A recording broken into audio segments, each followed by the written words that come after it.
వాళ్ళ భాషకు అనుగుణంగా చెప్పగలను. దాంట్లో నేను అంటే నా ప్రజెంటేషన్ ఆ సమాజానికి అర్థమయ్యే విధంగా చెప్పడంలో నేను దిట్ట. అదొకటి మాత్రం నేను యాక్సెప్ట్ చేస్తా. బట్ అదర్వైజ్ నేను పెద్ద పోస్టులు కానీ మీరు ఇప్పుడు రీసెంట్గా రాజ్యాంగ రక్షణ దళం అని చెప్పి ఒక ఆర్గనైజేషన్ స్టార్ట్ చేసి ప్రభుత్వం నక్సలిజాన్ని మొత్తం మేరిపారేస్తుంది, వాళ్ళని జనజీవన స్రవంతిలో కలిపేస్తుంది. ఇప్పుడు నక్సలిజం లేదు కాబట్టి మీరు ఒక దళగా ఏర్పడి ఇంకా జనాల్ని అంటే ఈ దళం అనేది టెక్నాలజీ మారుతున్న క్రమంలో మీరు ఏర్పరచుకున్న ఒక కొత్త ఒరవడియా? ఎగ్జాక్ట్గా కాన్స్టిట్యూషన్ సేవ్ చేయాల్సినటువంటి సమయం వచ్చింది. ఓకే, మరి ఇప్పుడు మీరు అనొచ్చు రక్షణ వ్యవస్థ ఉంది, పోలీసులు ఉన్నారు, వీళ్ళందరూ కాపాడతలేరా అంటే అంబేద్కర్ గారు రాసిన రాజ్యాంగమే ఉంది కదన్న, అంటే దాన్ని కాపాడడం ఏంటి? ఎస్, దాన్ని కాపాడాల్సిన టైం వచ్చింది కాబట్టే రాజ్యాంగ రక్షణ దళాన్ని ఏర్పాటు చేయడం. అసలు రాజ్యాంగం గురించి ఎవరికి తెలుసు? ఓకే, నేనేమంటానంటే భారతదేశంలో 90% దేశద్రోహులు ఉన్నారు. ఓకే, ప్రపంచంలో అత్యధికంగా దేశద్రోహులు ఉన్న కంట్రీ భారతదేశం అని చెప్తున్నాను నేను. ఇది వినాగానే వాళ్ళకు కూడా ఏమనిపిస్తుంది, మా రాజేశ్వర దేశం ఎవ్వరు పిలు, ఏ ఇంటలెక్చువల్ అయినా సరే నువ్వు పిలిచి సార్ మిమ్మల్ని కాన్స్టిట్యూషన్ గురించి ఇంటర్వ్యూ చేస్తా అని చెప్పకు. ఓకే, పిలిచిన తర్వాత ఇండియన్ కాన్స్టిట్యూషన్లో ఒక 3-4 ఆర్టికల్ గురించి అడుగు. పెద్ద పెద్ద ఇంటలెక్చువల్ అని మాట్లాడుతున్న వాళ్ళు, మేము బాగా పీజీలు చేసామని మాట్లాడుతున్న వాళ్ళు, నా లొట్ట పీస్ కూడా ఎవరికి ఓకే, ఉత్తముచ్చిన అంత డబ్బా ఆడ చేసేది రాజ్యాంగం మీద ప్రమాణం చేసి చెప్తారు. ప్రధాని నరేంద్ర మోడీ దగ్గర నుంచి పడితే వార్డు మెంబర్ దాకా, మోడీ గారి దగ్గర నుంచి పడితే ఇడికి ఎవరు తెలియదు. ఓకే, ఇండియన్ కాన్స్టిట్యూషన్లో ఫస్టే అంబేద్కర్ రాస్తాడు we the people of India అన్నాడు. We the people of India, we are not Hindus, we are Christians, ఇది రాయలే. మేము ఫస్ట్ భారతీయులు. ఎంత గొప్ప రాజ్యాంగం అది. There is no difference and discriminations. That's it, finish. Door open చేయగానే when your open the door first మీకు ఏం కనబడుతుంది? అక్కడ స్వేచ్ఛ కనబడుతుంది, సమానత్వం కనబడుతుంది. భారతదేశం ఒక సమిలీకృతమైనటువంటి దేశం. ఇక్కడ రకరకాల మతాలు ఉన్నాయి, రకరకాల దారులు ఉన్నాయి, కానీ మానవత్వం, మెజారిటీగా మానవత్వం అనేటువంటి పాయింట్ మిస్ అవుతుంది ఈరోజు. ఇదే మాట అజిత్ దోవల్ గారు కూడా అన్నారు. మన భారతదేశంలోనే చాలామంది మన భారతదేశాన్ని అమ్మడానికి చూసుకునే వ్యక్తులు చాలామంది ఉన్నారని. ఒక సిచ్యువేషన్ ఇప్పుడు మీరు అన్నట్టు రాజ్యాంగాన్ని రక్షించే సిచ్యువేషన్ వచ్చింది అన్న మాట నిజమైనా కూడా ఇప్పుడున్న ప్రభుత్వాలు, మోదీ రేవంత్ రెడ్డి గారి ప్రభుత్వం కావచ్చు, అక్కడ సెంట్రల్లో నరేంద్ర మోడీ, వీళ్ళొక్కరు చెప్తారు, వాళ్ళొక్కరు చెప్తారు. రాజ్యాంగాన్ని మార్చాల్సిన పరిస్థితి వస్తే ఈ దేశంలో మెజారిటీ హిందువులు ఉన్నారు. గొప్ప నిజమే, కాదని ఎవడు అంటలేడు. 82%. మరి హిందువులకు వాళ్ళ ధర్మ గ్రంథాలైనటువంటి భగవద్గీత కానీ, రామాయణ, మహాభారత, పురాణ ఇతిహాసాలు తెలుసా? ఇప్పుడేమో మెజారిటీ దేశద్రోహులు ఉన్నారని చెప్పిన ఈ దేశంలో. హిందువులల్లా మెజారిటీ హిందుత్వంలోనే పిచ్చోలే ఉన్నారు.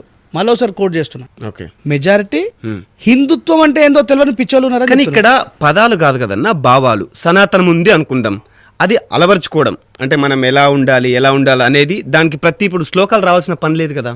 నువ్వు ఇప్పుడు ఫోన్ తీసుకుంటావు బ్రదర్, ఫోన్ని ఎట్లా ఆపరేట్ చేయాలని ఒక పుస్తకం ఉంటుందా? ఉంటుంది. ముస్లింల జీవన విధానం ఎట్లా ఉండాలని ఏం చెప్తుంది? ఖురాన్ చెప్తుంది. క్రైస్తవుల జీవన విధానం ఎట్లా ఉండాలని ఎవరు చెప్తారు?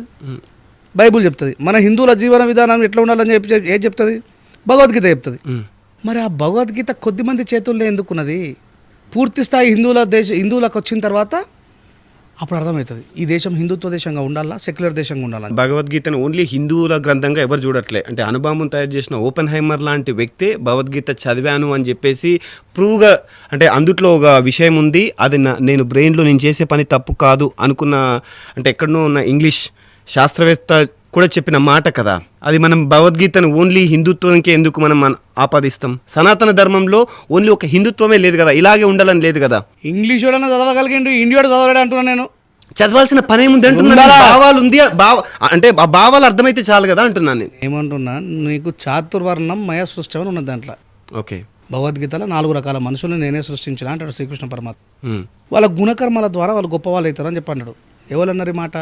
సాక్షాత్ శ్రీకృష్ణ పరమాత్మ అన్నాడు. శ్రీకృష్ణ పరమాత్మ మాట మనం వినాలి. మరి బాబాసాహెబ్ అంబేద్కర్ గారు 32 డిగ్రీలు 9 PhDలు చేసి ఇంత గొప్ప గుణం భారతదేశానికి రాజ్యాంగం రాసిండే, మరి ఇప్పటికీ కూడా అంబేద్కర్ గారి విగ్రహాన్ని అడ్డుకుంటున్న చెత్త నా కొడుకులు ఎవరు? మన హిందువులే. నువ్వు శ్రీకృష్ణ పరమాత్ముడు మాట అయినా నువ్వు ఇట్లా హిందూ అవుతావు అని అడుగుతున్నాను నేను. యు ఆర్ నాట్ హిందూ, నీకు హిందుత్వం తెలియదు. శ్రీకృష్ణ పరమాత్ముడు ఏమన్నాడు? గుణకర్మాల ద్వారా మనిషి గొప్పవాడవుతాడు అన్నాడు. మరి బాబాసాహెబ్ అంబేద్కర్ కావట్లేదే ఇంకా ఎవరన్నారు అంటే ఇప్పుడు మీకు అంటే నేనే అంటున్నా, నేనే అంటా. ఎందుకంటే I'm the person, I'm the leader for the discrimination. ప్రతిదీ నా దగ్గరికి వస్తుంది. ఇట్లాగే ఇంటర్వ్యూలో క్రాంతి కూడా అడిగిండు, నిజంగా ఏడుందన్న మాల మాదిగోళ్ళు ఇదంతా ఏడుందన్న గుళ్ళకి రానికపోవడం ఇదంతా ఏడుందన్నాడు. కనబడతలేదా మనకి? మొన్న సాకలోలే కదా, మహబూబ్నగర్ జిల్లా కుమ్మెర గ్రామంలో లోపలికి పోతారంటే సరే అమ్మాయి చనిపోయింది ఎట్లా చనిపోయింది అనే విషయం మనం పక్కన పెడదాం, కానీ సాకలోడివి అని చెప్పి కొట్టిరా లేదా? మరి బీసీలే కొడుతున్నటువంటి ఈ దేశంలో మా ఎస్సీల పరిస్థితి ఏంది?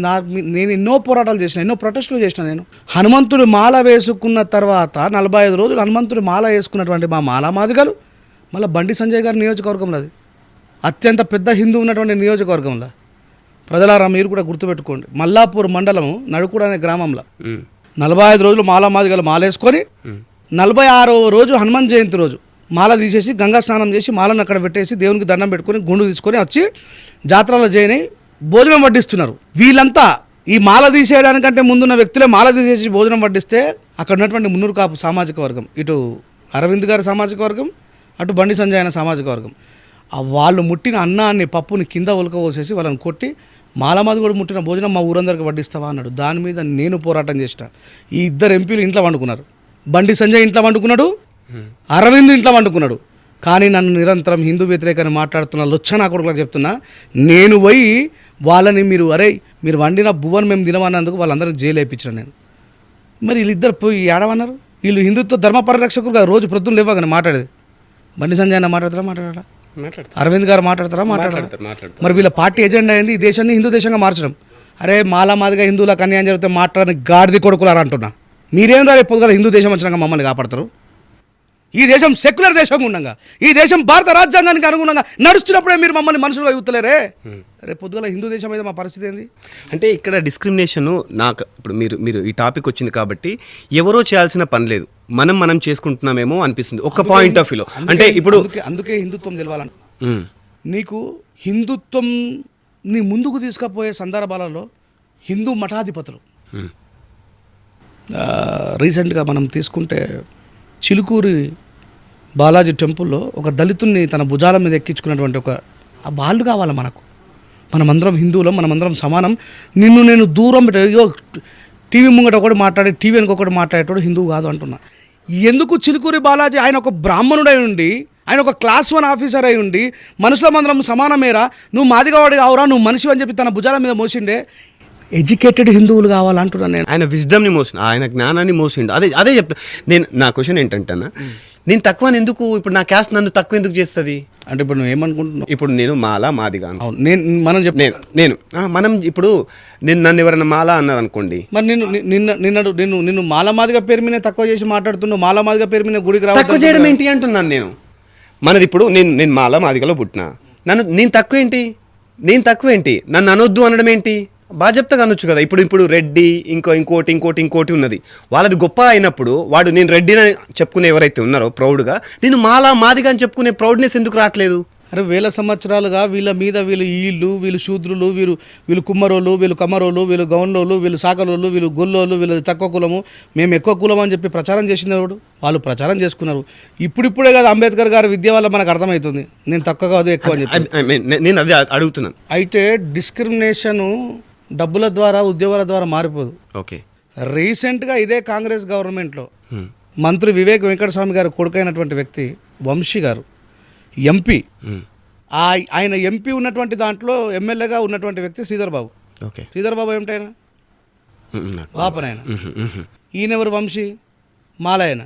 ఓకే, పుష్కరాలకు రావద్దని చెప్పేసి ఆయన వాల్ పోస్టర్ల మీద ఎంపీ గారిది ఫోటో వేయలే. ఎవరు? శ్రీధర్ బాబు. దక్షిణ భారతదేశంలో ఒక పెద్ద వ్యాపారవేత్త కొడుకు Vamsi, parliament member. Is not ordinary person.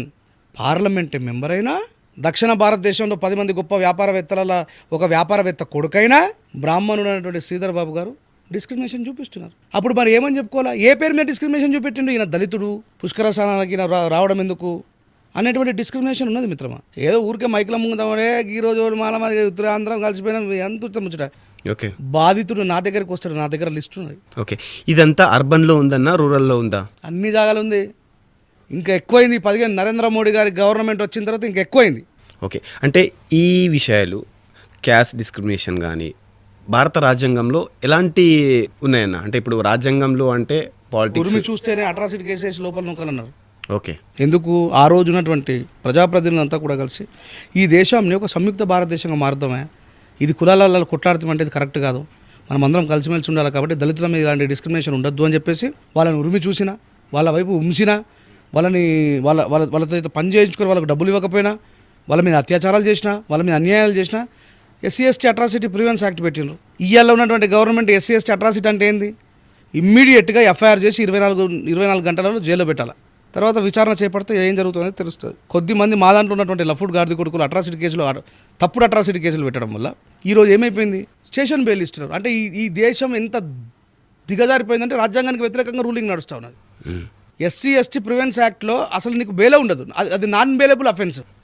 ఆ నాన్ బెయిలబుల్ అఫెన్స్లా ఈ పోలీస్ ఆఫీసర్లు అరే కొడక అట్రాసిటీ కేసులో లోపల పోతావు బిడ్డ, నువ్వు బయటకు రావని చెప్పి ఆయన దగ్గర 5 లక్షలు 4 లక్షలు 3 లక్షలు తీసుకొని మనకి స్టేషన్ బెయిల్ ఇస్తారు. 41 CRPS నోటీస్ ఇవ్వనే